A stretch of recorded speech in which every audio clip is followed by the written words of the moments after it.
কি ব্যাপার? যখনই দেখি তুমি বাসায় শুয়ে বসে থাকো, ব্যাপারটা কি?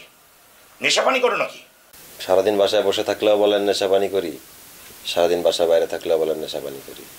নেশা পানি করলেও দোষ, না করলেও দোষ। তাহলে এখন থেকে নেশা পানিই করবো। চুপ বেয়াদব! তুমি আজকেও তোমার আম্মুর সাথে বেয়াদবি করেছো কেন? উনি তোমাকে এত টেক কেয়ার করে, এত স্নেহ করে, মানেটা কি? She is not my mother, she is your wife. আর আমি তার সাথে নর্মাল বিহেভই করি। আমার নর্মাল বিহেভ যদি তার কাছে বেয়াদবি মনে হয়, আমার সেখানে কিছু করার নাই। বেয়াদব! মুখে মুখে তর্ক করো। বাবার সাথে কিভাবে কথা বলতে হয় সেটাও শিখো নাই। তোমাকে কি পড়ালেখা শিখিয়েছি বেয়াদবি শেখার জন্য? বেয়াদব কোথাকার! আর আমি তোমার অমতে বিয়ে করেছি নাকি? তোমার আম্মাকে কষ্ট দিয়ে বিয়ে করছি নাকি? তোমার আম্মা মারা যাওয়ার পর তবেই তো বিয়ে করলাম। তোমার মতামত নিয়ে তো বিয়ে করেছি। এখন এসব করা মানেটা কি?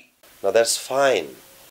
আপনার বিয়ে করতে ইচ্ছা হয়েছে, আপনি বিয়ে করছেন, আমার কোনো সে নেই। বেয়াদব! তোমাকে আর এ বাসায় রাখা যাবে না। তুমি হোস্টেল থেকে পড়াশোনা করবে, এ বাসায় তুমি থাকবে না। এ বাসায় থাকার যোগ্যতা তোমার নেই। বেয়াদব কোথাকার! অফিস থেকে এসে এবার রুমে ঢুকছো কেন? চলো হাত মুখ তোমাকে বারবার বলছি, তুমি কিন্তু ঠিক হয়ে যাও। বেয়াদব